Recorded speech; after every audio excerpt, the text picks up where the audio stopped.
You won't believe what this farmer did after being laughed at the airport. And before watching, subscribe to the channel, like, and send the story to your friends, and we will start. Part 1. The Life of a Farmer. In a small town surrounded by green hills and endless fields, there lived a rich farmer named John. His farm, which stretched for many kilometers, was a real oasis for the locals.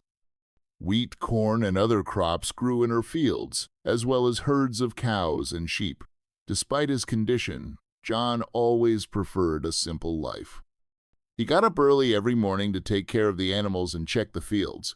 His neighbors often wondered how he could be so hardworking and humble. John didn't own a luxury car or an expensive watch, just an old tractor and a worn shirt that became his signature style. His life was filled with routine worries, but he found joy in simple things, in the fresh air, in the sounds of nature, and in the smiles of his children, little Emily and her older brother Tom. John always taught them the importance of work and respect for the land. "We have to take care of what we have," he said. "The earth gives us everything we have." Every Saturday, John and his children went to the local market. It wasn't just a way to sell groceries, it was a chance to meet with neighbors, exchange news, and support the local community. Emily always enjoyed this time. She helped her father pack fresh vegetables and fruits and then proudly watched as customers admired the quality of their products. On one of these days, John met his old friend Bob, who owned a small bakery, at the market. Bob was always full of ideas and dreams. "John," he said, rubbing his hands together in agony, "do you think we should join forces? You can supply me with fresh vegetables for my pies." John thought about it. It was a great idea. "Why not? I can bring you fresh groceries every Tuesday," he replied with a smile. Thus began a new collaboration between them. Bob started using John's vegetables in his recipes, and John earned additional income from sales. This not only strengthened their friendship, but also helped to develop the business of both. Part 2. The Dream of Flying. Despite his simple life, John had one dream: he wanted to own his own plane. He often thought about how convenient it would be to fly to business meetings in other states without spending hours on the road. He imagined himself soaring over fields and forests, leaving all his worries behind. One day, after a long day at work, John came home and shared his dream with his family. Emily listened with delight to his story about airplanes, and Tom, a little skeptical, asked, "Dad, why do you need a plane? We can just go by car." "It's true," John replied with a smile, "but imagine how quickly I can get to new markets and find the best buyers for our crops. It's not just a whim. It's an investment in the future of our farm." Emily enthusiastically supported her father. "Let's buy a plane. I want to fly." John laughed at her enthusiasm, but deep down he knew it could become a reality. He began saving money for his dream, giving up unnecessary spending and focusing on work. Every evening after work, he sat at his desk with a calculator and a notebook. He carefully planned his expenses and income to figure out how much he needed to set aside to buy an airplane. At first, it seemed like a difficult task, but gradually John began to see the results of his efforts. He also began to study aviation. I read books about piloting and watched video tutorials. One day, he even met a local pilot named Matt, who agreed to teach him the basics of flying an airplane. "You know," Matt said during one of the lessons, "flying is not just about technique. This is freedom. When you're in the air, you feel really alive." These words sunk into John's soul. He understood that the dream of an airplane is not just a desire to have something new. It is a desire for freedom and independence. Part 3. A Trip to the Airport.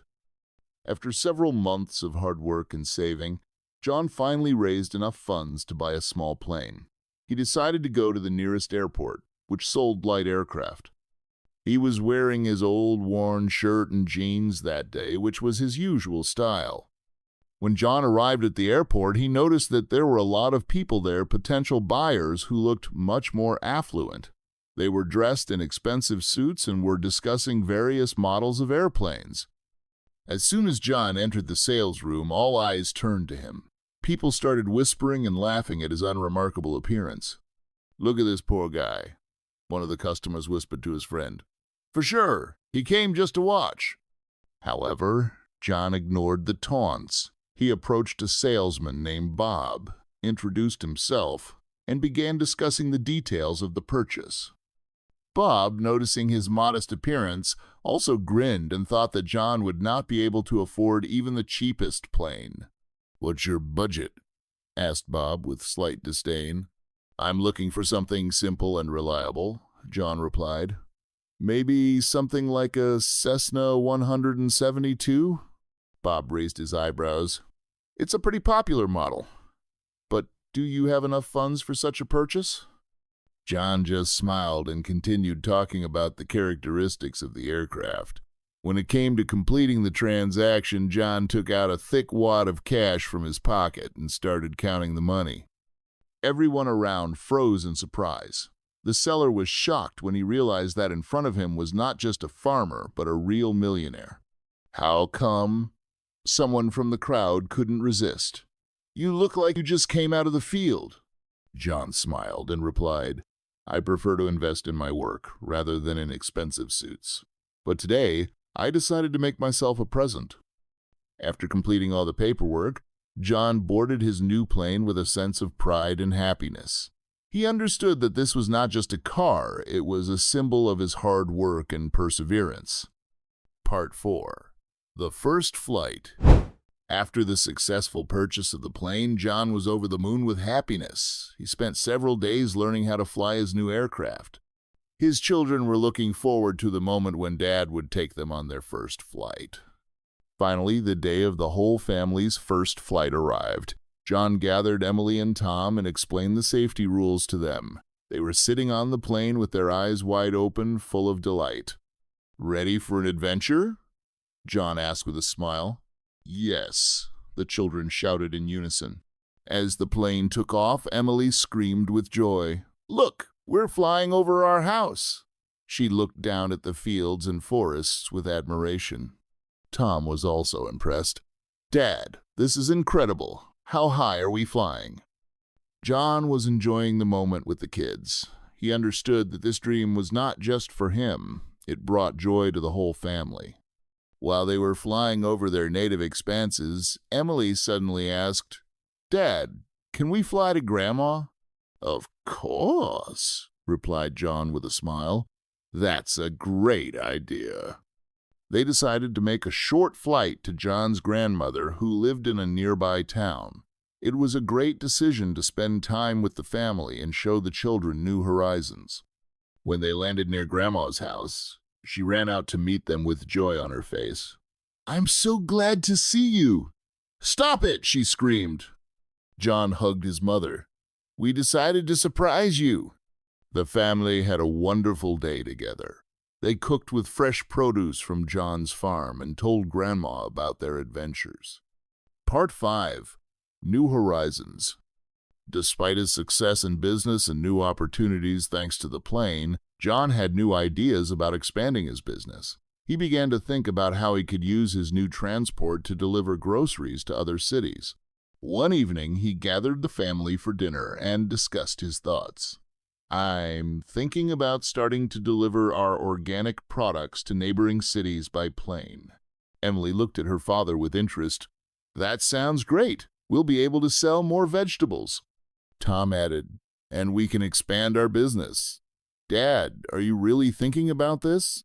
"Yes," John replied with confidence. "I want to show people the quality of our products outside of our town."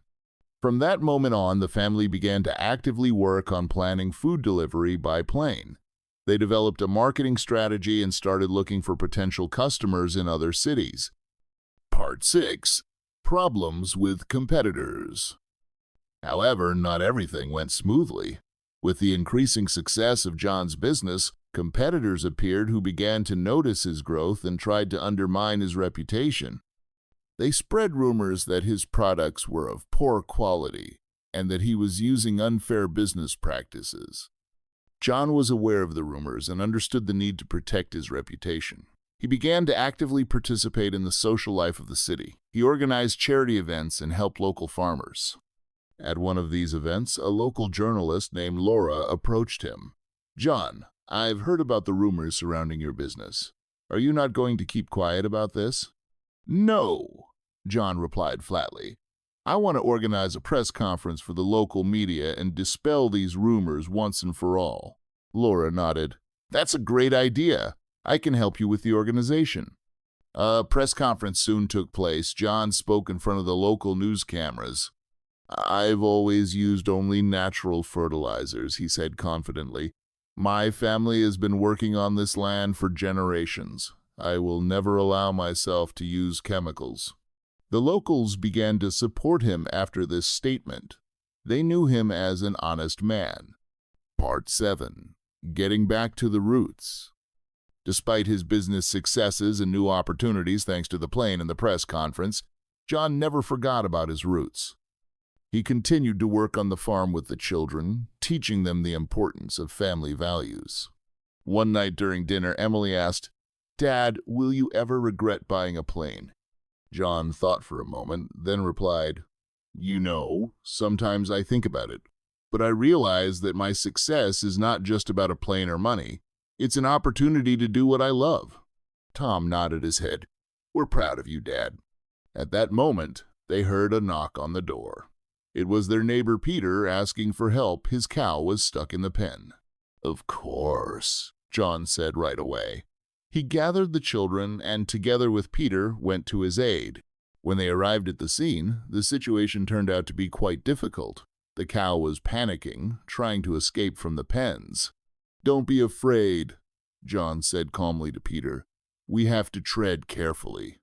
Together, they were able to calm the cow and free her from the pens. Peter was immensely grateful for the help. "Thank you. I could never have done it without you." This incident reminded John of the importance of community, mutual help among neighbors. Part 8. A new challenge. It was several months after John bought the plane that his business faced a new challenge. A large corporation came to the city with the intention of buying land from local farmers to build a new factory. The locals were alarmed. They were afraid of losing their lands and traditions. John decided to oppose this plan along with his neighbors. "We must unite," he said at a meeting of local farmers in the old school of the city. "This is our land. We must fight for our future." People began to support his ideas. They understood the importance of preserving their lands for future generations. Among the locals was a woman named Laura, an activist with extensive experience in fighting for farmers' rights. She suggested organizing a rally against the corporation. "We have to show them our strength," she said during the meeting. John agreed with her. "We can collect signatures on the petition and arrange a meeting with the city authorities." Soon, a group of activists led by Laura and John formed. They began holding rallies throughout the city. They collected many signatures from concerned residents. Part 9. Inspiration for others. John's struggle inspired other farmers across the country. They began to form cooperatives, defending their interests from the pressure of large companies. One day, a young woman named Sarah approached him after one of the rallies. "You inspired me to fight for my land. I never thought I could do something like that." John smiled. "Each of us can contribute. The main thing is to believe in ourselves and unite." Sarah became one of the activists of the movement. She began organizing events to raise awareness about the problems of local farmers. Meanwhile, Emily decided to do research on local cultures for her project at school. She learned a lot about traditional farming methods. "Dad," she said one evening at dinner, "I want to make a presentation about how important it is to protect our lands." John was proud of his daughter. "This is a great idea. You can tell your classmates about our business." Emily worked on the project for several weeks, gathering information about local farming traditions and her family's history. Part 10. Victory. After several months of intense struggle, the locals finally succeeded. The authorities rejected the corporation's offer to buy land. This was a real victory for all the farmers in the city. At the victory celebration, John gathered all his friends and neighbors at his farm. They had a big picnic with treats from locally produced products. "Thank you all for your support," said John with tears of joy in his eyes. "This victory is not only for us, but also for future generations." The people shouted in unison, "Hurrah!" Emily addressed the audience. "I made a project about our farm. I want to tell everyone how important it is to protect our land." She began to talk about her research. People listened to her with great interest. It inspired many to think about the future of their lands. Part 11. A New Chapter. Since then, John's life has become even more intense. He has continued to develop his business. His children have grown up under the influence of this example of perseverance and courage. Emily dreamed of becoming an agronomist. She helped her father introduce new technologies to increase yields.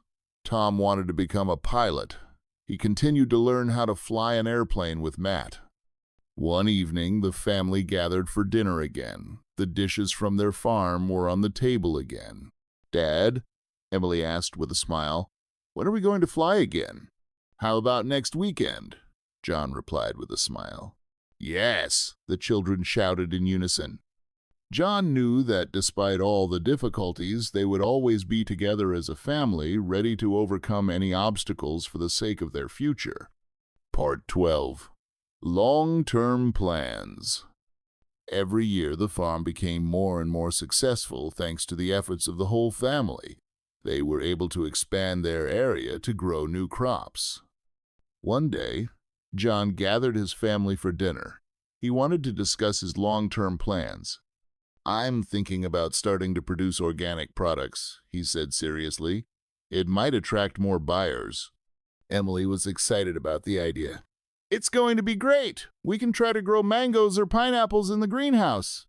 Tom added, "And you can also start producing honey. I read about it on the internet." John thought about their proposals. He understood that this could be a new stage for their business. Part 13. Weather problems. However, not everything went smoothly. Weather problems soon began. Heavy rains flooded the fields. The harvest was under threat. John worked day and night trying to save his crops, but the situation was getting worse. One night, when it was raining like a bucket, Emily went up to her father. "Dad, don't worry too much," she said softly. "Everything will be fine." John looked at her, his heart filled with pride. "Thank you, Emily. You always know how to support me." The next morning, they went out into the field to assess the damage, but they saw that some plants were still holding on despite the bad weather. "Look, Dad," Emily shouted, pointing at the flowering plants. "They have survived." This gave them the strength to continue working on restoring the harvest despite the difficulties ahead. Part 14. New technologies. Soon after, John learned about new agricultural technologies that could help improve yields even in difficult weather conditions. He decided to visit an agricultural exhibition in a nearby town where demonstrations of new technologies were planned. At the exhibition, he met many interesting people, including agronomy specialists who shared their knowledge about modern farming methods. After the exhibition, he returned home full of ideas. "We can try installing a drip irrigation system," he suggested to the children who listened to him with interest. Tom added, "And we can use solar panels to generate energy." These ideas inspired the whole family to work on new projects to make their farm more resilient to climate change. Part 15. Successes. After several months of hard work, they installed a drip irrigation system as well as solar panels to provide energy to the farm. The harvest has improved significantly thanks to new technologies, and the family has been able to increase the production of organic products. Their products were in great demand in the next market.